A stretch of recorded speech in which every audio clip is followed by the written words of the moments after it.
We'll now combine ASP.NET with the database. We have if we have a table with the ID, person and age, an SQL table, we'd like to present that or render it to the database, to the web page, so that data will appear from the database. So we're going to take data from the database and put it onto a web page. So we'll start off by making an ASP.NET web app, and later we'll consider integrating with the database. So we'll make a new project and we'll call it, we'll make an ASP core web application,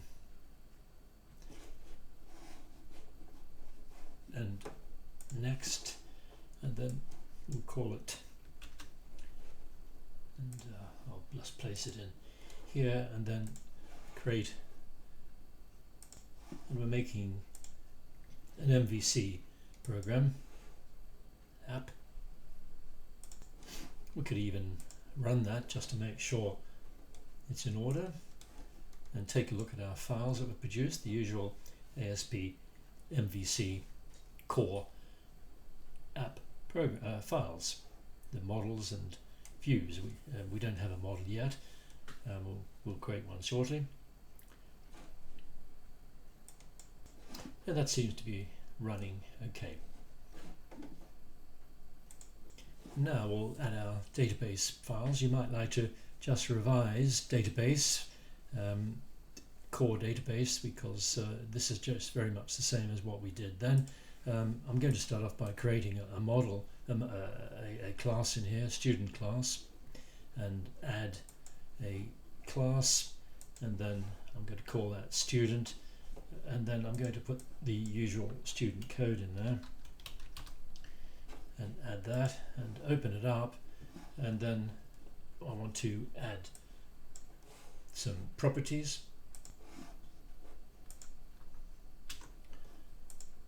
So we have a student model, and as you might recall, then we add our NuGet for the solution, and then we look at SQL, for example, and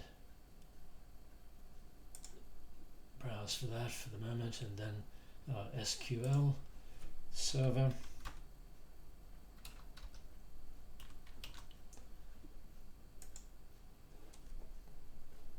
Usual stuff, we add framework core and we add install that, and accept,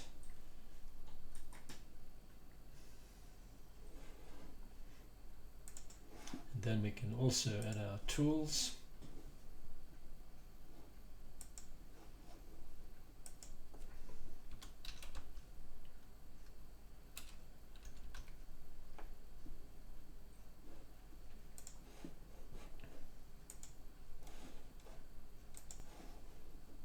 Accept that.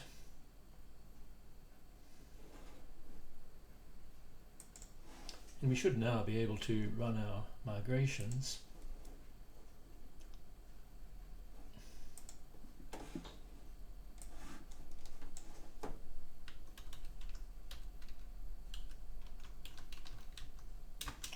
Just call it whatever you like.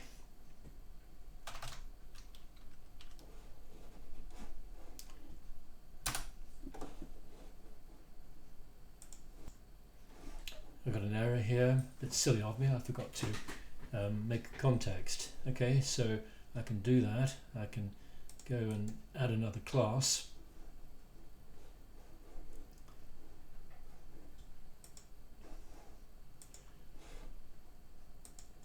And I will call it, as we did in the previous lessons for the database. And I can add code to that.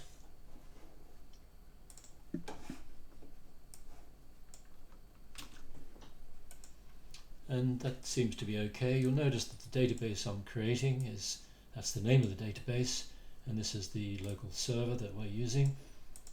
So I should be in a position to, we could actually run that just to make sure that there are no errors involved without applying our migration.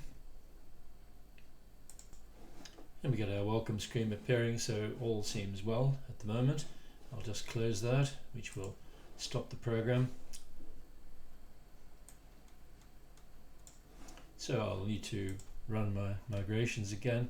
I can press the up arrow on the keyboard to get the previous migration and then try that out, and that looks like it succeeded. So then we can update the database.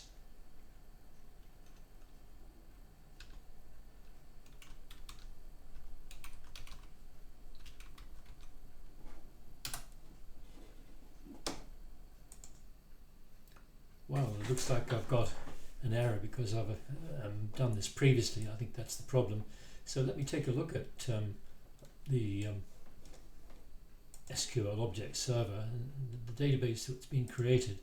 Indeed, it looks as if there is a table called students at the moment. I think rather than deleting that, what I'll do is change the database. So if I go to my context, and I'll just make a brand new database, I'll call it my test 13, and then run the migrations again.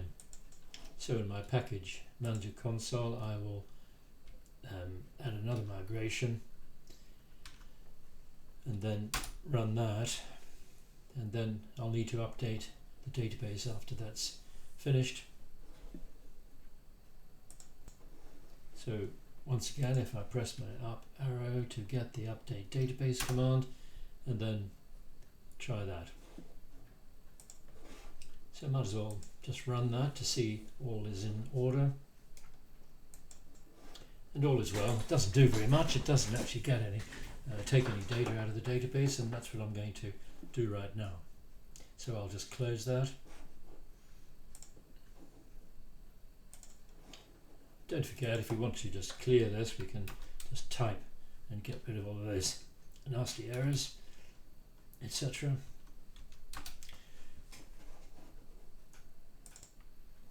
Two files I'm interested in now are the home controller and the index file. So I'll just make sure I'll open those two and I'll put them side by side, as a matter of fact. And just to remind you what the home controller, does is it responds to a URL, and it'll find the home controller and look at the index action, which indeed will then call the view, the index view, corresponding to that name of that action. It finds the corresponding view with the same name. So let me modify the this method here.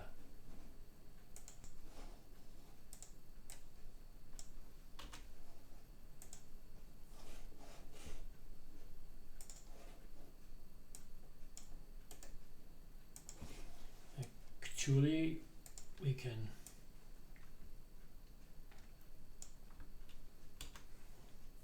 place the code here. So we're referencing our the first student so the context, as you recall, refers to the database itself, the students table, and you're finding the first student in that table. And then we're returning a view, and if you recall, we passed the object as well in the view, so it goes looking for the index, which is this file here, and we'll pass the student, that particular student, to this index file. So in our index file, we'll modify that and place that code in there. So we're making a reference to the model, which indeed was the student that's been passed, S1, and we're accessing its properties. You can see there, if you put you can use the IntelliSense and see that those properties will come up where we're using this bit of lambda expression and display that should well, let's just see what that does. It should display it in the HTML page. So let's just run that, and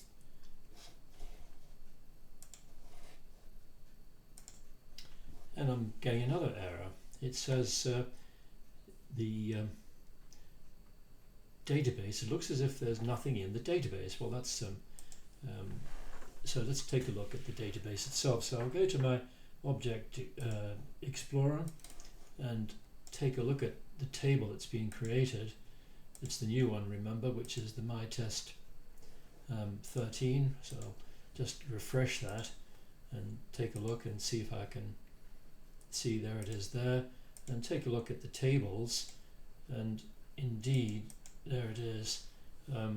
We don't have any, well, I'll need to just view the data, and as you can see there's nothing in there, so let's just put something in there for the moment. And now we should be able to run out, if we now stop it and run it,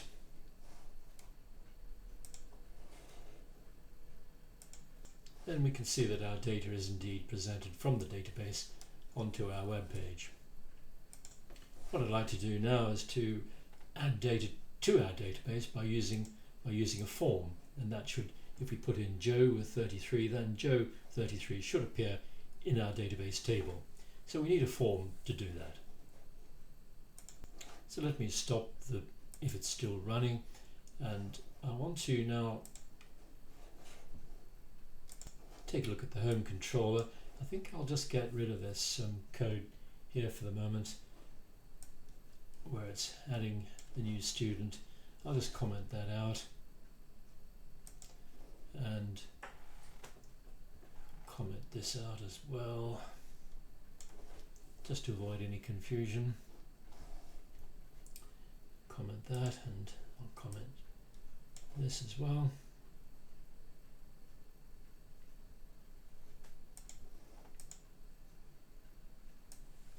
And I can get rid of the S1, so that just should do nothing at the moment. Now what I want to do is to add a post to this, and I'll just add that straight after here. Now correspondingly I need to look at my view, the index file here, and I need to now account for that post. So instead of displaying data, I want to enter data from the form. So let me try that. And when my form appears, we can just enter a bit of data here and then submit that. Now if I now go to my database table and just take a look and see if that's been entered, I could stop the program, doesn't matter, but now I need to just go to my table. So I'll go to my SQL manager. I might actually have the table here. No, I don't. So I need to go to my manager,